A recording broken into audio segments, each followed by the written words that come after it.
Hi, welcome to this episode of Herald Cafe. And today we have with us Laxmi Dhaul. Hello. Welcome to our studio. Thank you. And she has Thank wrote you. this beautiful book, In the Shadow of Freedom. This is about an extraordinary character, Mr. Ayi Tendulkar. And I'm so glad that you have written this book so that the history is archived, so that many people knows about it. That was my intention, and it was my dream for a long time to write a book like this. But when I was younger, I wasn't quite sure where to get all the information from. True. And I think this is one of the wonderful things of the internet. Is not only were people able to contact me as I was able to contact people. So the first thing I did is on my personal website, I wrote about the book, I wrote about my father, I wrote about what I was planning to do. So when anybody did a web search on my father's name or on Thea von Harbu's name or any of the names associated with his life, his name would come up. And then people would start a dialogue with me. And unfortunately, my father died in 1975. I was just 20 years old. And luckily for me, on one of these evenings that we had in Belgundi, where we come from, where there was never any electricity, there was never any light, there was always too much rainfall. We had sat and on a piece of paper, he had charted out year-wise his life. Well, and luckily for me, I must have been hardly 16, 17 at that time. I kept that page. So that chronology, having that chronology made the world of difference. Because it was a chronology which people would have told me piecemeal, but he told me the whole thing. So I found that chronology one of the most important things. So from that chronology, I was able to then trace back what were the historical events that happened during his lifetime. And his lifetime was from 1904 to 1975, which was an era where not only you had World War I, you had World War II, you had the independence of India, you had the independence of Portugal. You had a lot of upheaval all over the world. You had the beginning of so many new initiatives. You had science, technology flourishing. Yeah. And because of all this, it was possible for me to write the book. And in this book, I have seen a lot of letters, old photographs and letters. How long did it take you to collate all this information? It was really, I believe that, I must tell you an interesting story if you allow me, Nilankur. I had gone to the Jaipur Literary Festival a long time ago, and it was still not such a large affair. And the speaker that year was a guy from Australia called Thomas Keneally. Okay. He was the author of Schindler's List. Nice. And he spoke about it, and then I went running to him, and he had just flown in, and he was a little not comfortable. So I made him sit down. I got him, helped him, and we sat and I talked, and I told him my whole story. And I said to him, Mr. Keneally, you were able to get a list, the Schindler's List, from the shop that you went to, who had compiled the names of these Jews, so it was easy for them to contact you. But I said, I have nothing to fall back on. And he says, I wish you luck, and I think that if your purpose is in the right direction, you will find your ancestors themselves will guide you. And I must say, it was a very strange thing, because I had a lot of conviction after that. That, somehow or the other, I will get to know what was happening. And of course, I was very fortunate to get a wonderful publisher, Mrs. Urvashi Butalia, Zuban Bookshops. Yeah. And when she saw the book, she liked the story, and she says, but you'll have to rewrite the book. I said, what? It's already taken me 3 years to write it. She says, no. You have to tell us more about yourself. I said, but I was not in the story. Got it. All these things happened before I was born, long before I was born. She says, no, it's your story, it's your family. You have to tell us how you think these things happen. And so I changed my whole way of thinking, and I started putting myself in the places and in the situations, and because I knew my father, I knew my mother. I was a child, but there's something very instinctive about one, intuitive, instinctive, So, and in retrospect, I remember 2 or 3 small stories I wrote, but later on when I got some intimation, it had actually happened like that. So maybe it was just memory, and I had, as children, one just listens and, things are going on. So then after that, what happened was, went to the website, and there was a portal on Thiafen Harbu. Now, my father, when he was in Germany, he was working for his PhD, and he used to, in his pastime, write articles for the Berliner Tageblatt. So he was actually handling the India book division, India publication division, because Germans were very fascinating, because India was Britain, na? India was ruled by Britain. So there was a lot of fascination for the Germans. What is happening in Britain Got it. versus through India? Got it. So they actually sent my father a couple of times, and he's written, I've got the articles also that he's written about how the British are affecting the Indian people. Or the independence movement. What the independence movement. And of course, his big concern is what will happen to India once the British leave. And that is where his whole focus was on technology. He wanted to be able to provide technology in the coming years to India, and that was his dream. And he was he did his mechanical engineer, and he was stood first in Berlin University. Those are, and when you were talking about he was more into science and technology, at that time when India got independence, I was thinking it's also very Nehruvian idea has come, you know, like it's all came together, I believe. I think so, but I think there was such a crying need for technology. And the thing is that after World War II, the whole of Germany was smashed. You know, the whole of Europe was finished. There was nothing there. So when he decided to start Bagalkot Cement Company, which he did, he returned to Germany and he went to Krupps. And the Krupps got their first international order from my father. Nice. Which was the for Bagalkot Cement Company. But as I was telling you, so there was a portal that I came across on Thiafen Harbu, who was, and I was mentioning to you that my father was writing articles, and one day this very famous German filmmaker contacted him through one of his friends, and she wanted to meet him. Now, strangely, Thiafen Harbu was obsessed with India. A lot of Germans were obsessed with India. You have people like Hermann Hesse, you have people like Max Planck, you have so many great German thinkers. And for them also to get out of this kind of what was happening in Germany, they loved this kind of romanticism, mysticism that India offered, the snake charm. And she had come across the articles that he had written in Durban, and she wanted to meet him. So he went to meet her, and that's where their friendship started. But when she was just 22 years old, her first novel was called Das Indische Grabmal. Das Indische Grabmal is not about the Taj Mahal. The Das Indische Grabmal is about an Indian palace where there's a Maharaja who falls in love with this girl. And she's trying to run away from this girl, and she meets this European or German architect. And he's so angry with her that he's building a tomb to enclose her, kill her in. That is Das Indische Grabmal. So she had made this film, which later on was made by Fritz Lang in the 50s in Udaipur. Again called Das Indische Grabmal and the Tiger from Eshnapur. So she was very fascinated with my father, and that's where a very deep bond started between them. Some say that they got married, but there was a difference of 17 years. She was older to him, but she loved India. And even after he left, before World War II started, she stayed back and helped a lot of Indians who were trapped in Germany, who couldn't even get their money from India and who couldn't work.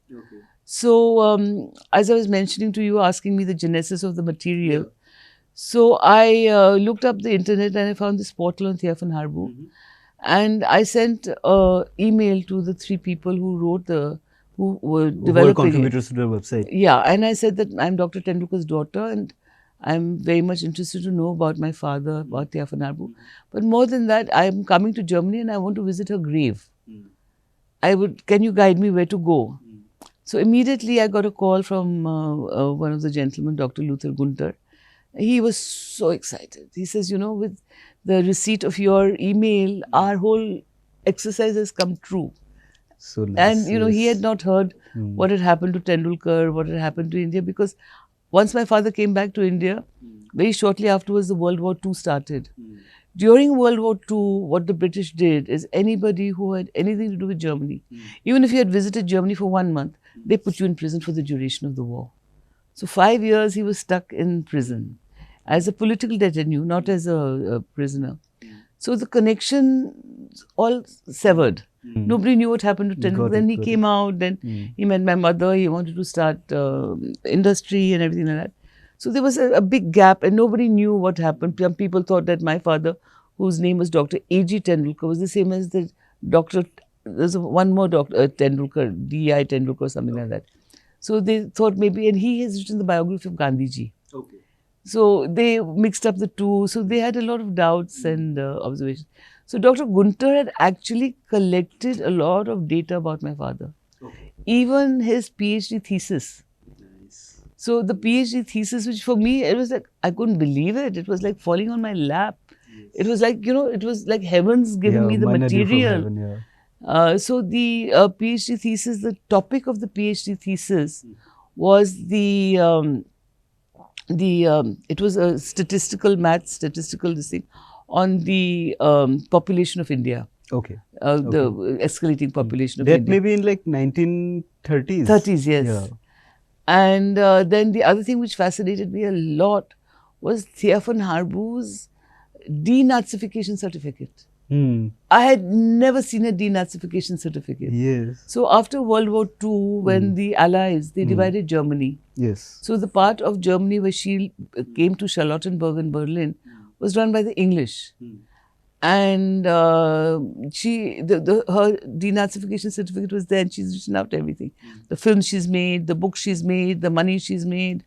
And they asked her, did you join the Nazi party? She says, I had enlisted in the Nazi party, but I was never part of the Nazi party. Okay. Because when I wanted to help Indians who were stuck abroad, they said, who are you?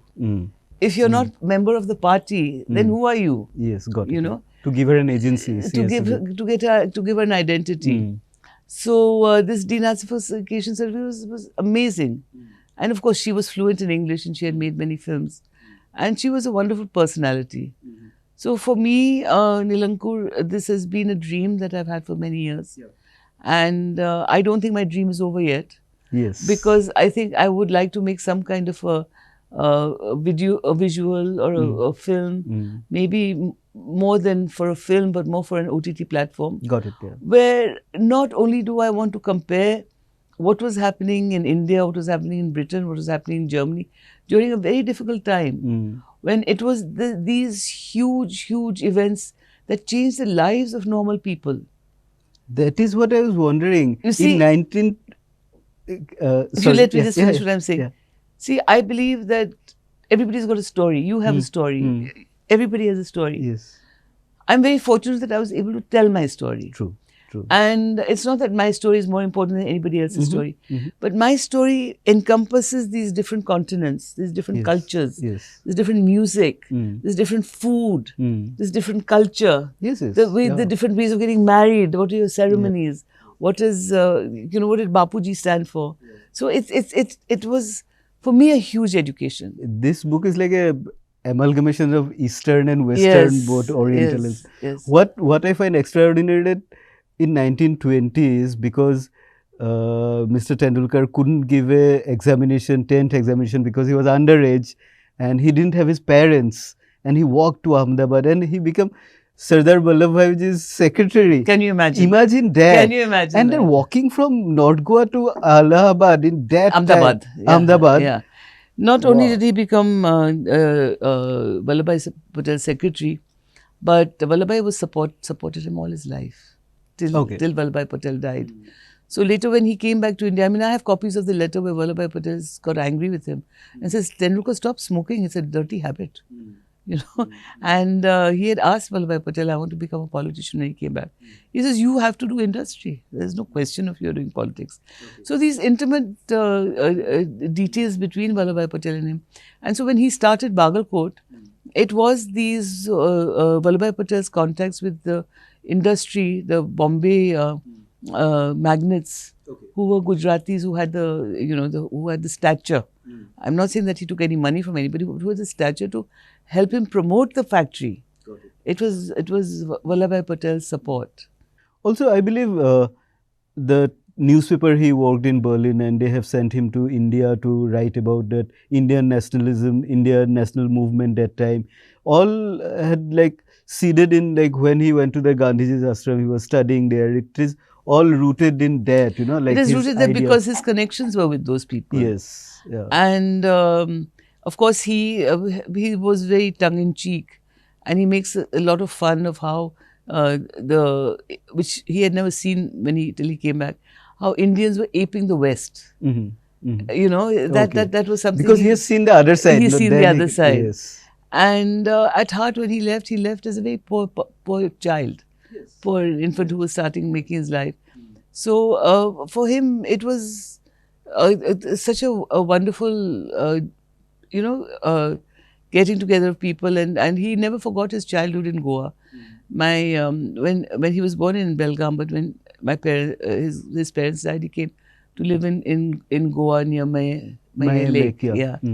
And I mean, every holiday we had to go to that house, Maye Lake, and sleep under the stars. And I had an uncle who used to take snuff when I used to because you could hear the jackals, and he used to tell me stories about tigers, and I couldn't cry. Then he'd give me snuff ka dabba and say, "Don't worry, a tiger comes, put snuff in his nose," and I'd take the snuff dabba and fall off to sleep very happily. So for me, it was these kind of silly memories that came up because. But it's been a wonderful experience, and I'm grateful to you for encouraging it and for giving me a chance to talk about it. Of course, I think more people should know about this because it's just a character that which can encourage all of us to go to the best of our aspirations in our aspirational I think goals. one of the things that I'm always amazed about my father. Of course, he was a very brilliant person. He could speak many languages. 6 languages. 6 languages, yeah. But to have the confidence he had. True. There was no self-esteem issues. And imagine, I was just the visualizing the people who he was speaking to, the way he was speaking to, that kind of confidence at such a young age was extraordinary, I think. And the photographs here in this book with him with like Nehru and Vallabhbhai Patel and like all these things, and being a person with no family background to reach that only depending on the scholarship, like how strong he has to be, And he became a journalist and he did his PhD over there. Like the arc is like so big. Tell us more. You were saying something about his first journey by ship. Yes. That will be an epic experience, no? So he was telling me once, he says the first time when he had been given 500 rupees by the Congress party, there's a letter where he's written to Jawaharlal Nehru, I would like to return the money that was loaned to me. So they sent him on a ship to England to do his ICS. At that time, the Congress party, Motilal Nehru and all these people, they used to choose one boy and send him for the ICS. So they sent him to do the ship. So he is a young boy who's come straight from Goa and finished his 10th standard, and has worked in Ahmedabad for a couple of years. And he had no experience of what Europe was like. Of course not. But because of his Konkani and his Goa connection, he says all the people in the ships were all from Goa. Yeah. So he says they are the people who taught me to eat with fork and knife. They told me how to wipe my mouth with a serviette or how to tie my shoelaces. He says they are the people who gave me the basics to, when I reached Germany, that I could behave and I could have a meal with any other European. Otherwise, where did he have the foundational courses? Yes. So I thought that was such a beautiful story because it's really, we are helping each other, So that, I mean, they're very cute stories. But yeah, I'm sure there are a lot of it. Yeah. And another story I was reading how his Mercedes was.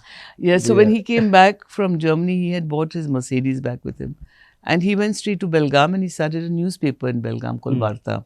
That is a nationalistic newspaper. It was a nationalist newspaper. It was not even a daily. Okay. And of course, it was always writing articles against the British. So the British didn't like it. I mean, it didn't run for very long because he was the war started very early. But so Belgaum gullies were so small.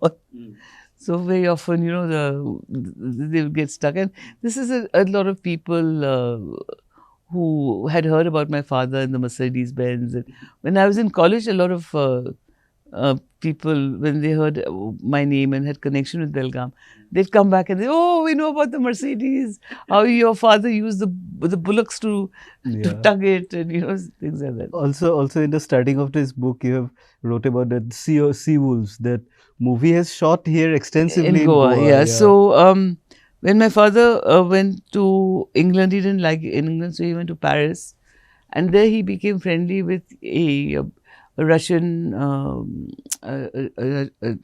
Russian actress, a Russian who was studying theatre. Okay. And they were married for a short period of time. And her name was Alexandria. Shasha, they used to call her. Later on, her daughter married Gregory Peck. Nice. Now, this is another story which people don't believe me when I used to tell them that, my father was married to Gregory Peck's mother-in-law. So when Gregory Peck and Shasha came to India, maybe 76, 77, my father had already passed away. I got a phone call. Okay. "Hello, can I speak to Mrs. Tendulkar?" I said, "I'm sorry, she's not here. Who's speaking?" She says, "I'm Veronique." I said, "Oh my God, you're Shasha's daughter?" She says, "Yes."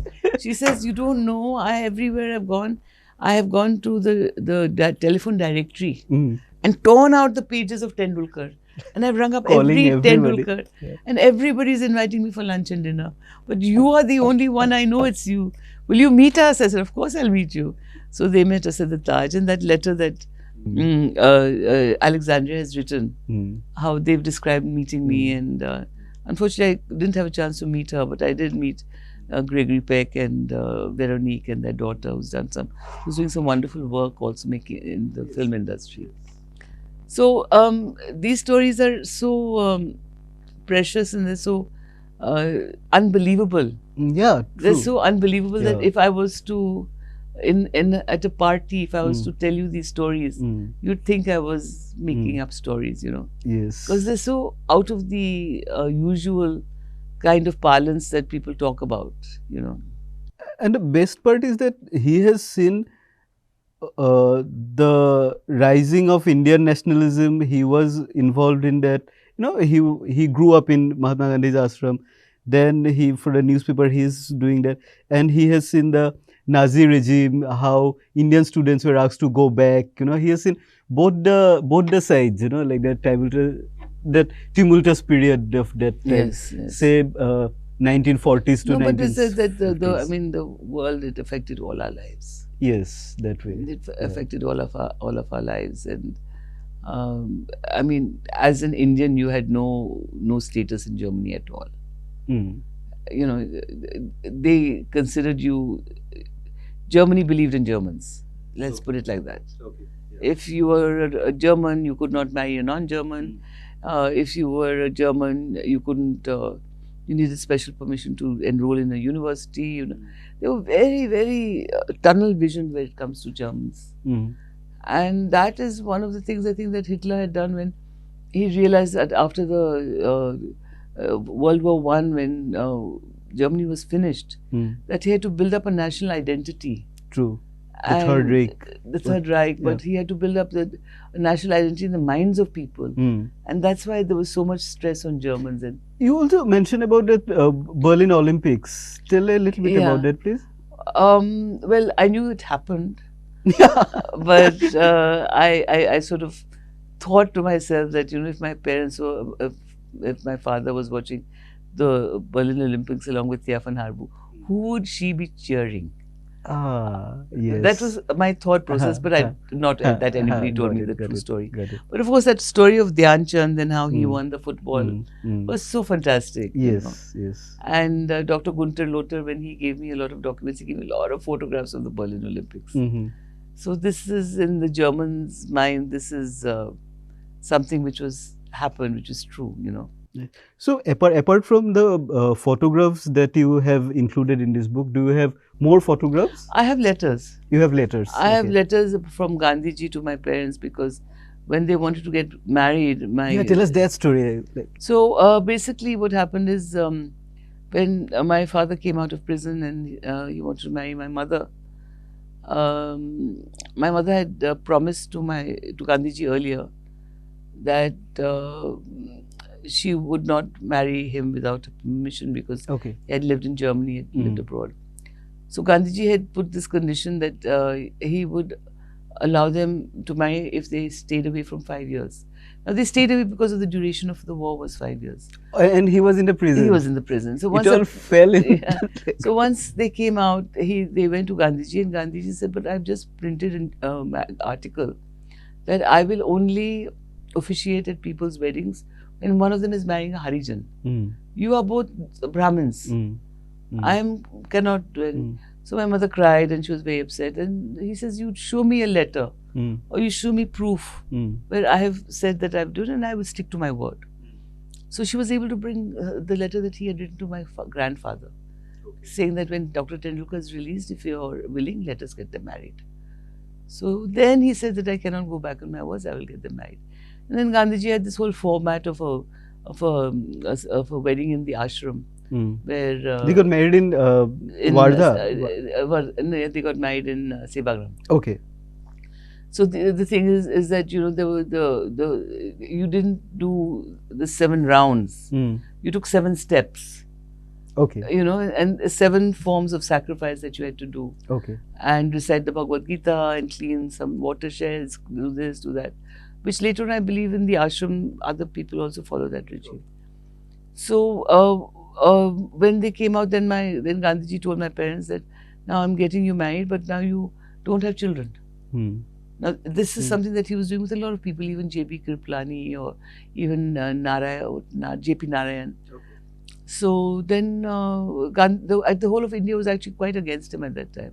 And my father had written him a letter. That's the great Bapuji, we cannot accept what you did. He published that letter that my father written in the newspaper.